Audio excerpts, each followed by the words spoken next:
Ada berbagai macam rupa yang bisa disebut bahwa itu adalah takut kepada Allah. Salah satunya khauful maut qabla taubah.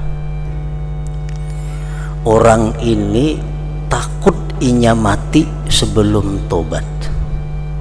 Nah, berarti dia sudah tergolong orang yang takut dengan Allah. Nya takutan benar kalau sebelum tobat mati. Nya kada tahu urusan Allah, cuma nya takutan kalau belum mantubat mati. Takut. Nah, ini sudah masuk dalam takut kepada Allah ngarannya. Kenapa inya takutan mati sebelum tobat? Karena dia mengetahui, dia mengingat tentang firman-firman Allah, hadis-hadis Rasulullah Sallallahu Alaihi Wasallam yang menjelaskan bagaimana akibat-akibat dosa yang tidak tobat dan bagaimana matinya. Seperti hadis Rasulullah Sallallahu Alaihi Wasallam yang disebutkan oleh Al-Imam Az-Zahabi dalam kitabnya Al-Kabair. Arba'atun haqqun 'ala Allah an la yudkhilahumul jannah wa la yudhikahum na'imaha. Rasulullah menyatakan ada 4 orang. Haqqun 'ala Allah, pasti artinya pasti Allah tidak akan memasukkan orang ini ke surga dan tidak akan merasakan kepadanya kenikmatan surga. Di akhirat itu hanya ada 2 tempat yang terakhir, surga dan neraka.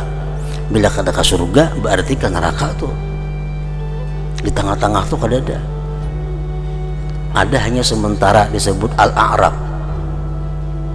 Kalau akhirnya cuma hanya ada 2. Nah, 4 kelompok manusia ini yang Allah memastikan bahwa tidak akan memasukkan mereka ke dalam surga dan tidak akan merasakan kenikmatan surga.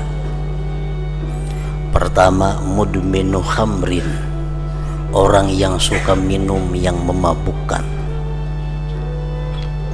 Orang yang suka minum minuman yang memabukkan, baik berupa cairan atau berupa daun-daunan atau berupa obat-obatan.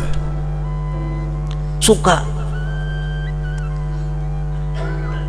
Yang kedua, wa akilur riba, orang-orang yang mempraktikkan riba. Orang-orang yang simpan meminjam duit dengan bunga. Yang ketiga, wa akilu malil yatim bighairi haqqin, orang yang memakan harta yatim tanpa alasan yang dibenarkan oleh agama.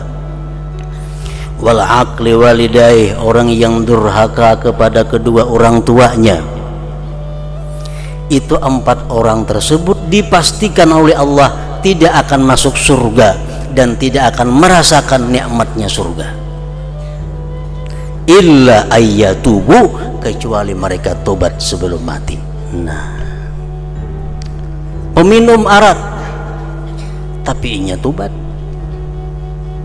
Orang yang mempraktikkan riba, pinjam, berhutang, berbunga, tapi inya tobat. Orang yang durhaka kepada orang tuanya tapi dia tobat. Itu ada jadi soal. Kalau tobatnya diterima Allah, semua akan dihapus. Nah, jadi kalau seseorang itu takut mati sebelum tobat, itu sudah dikatakan dia takut kepada Allah. Tandanya orang yang takut mati sebelum tobat itu adalah selalu dia bertobat apabila melaksanakan yang dilarang oleh Allah. Itu tandanya orang yang takutan mati sebelum tobat. Memperbuat dosa, cepat tobat kepada Allah. Memperbuat dosa, cepat kembali kepada Allah. Nah, kalau macam itu kelakuannya, berarti dia benar-benar takut mati sebelum tobat. takut mati sebelum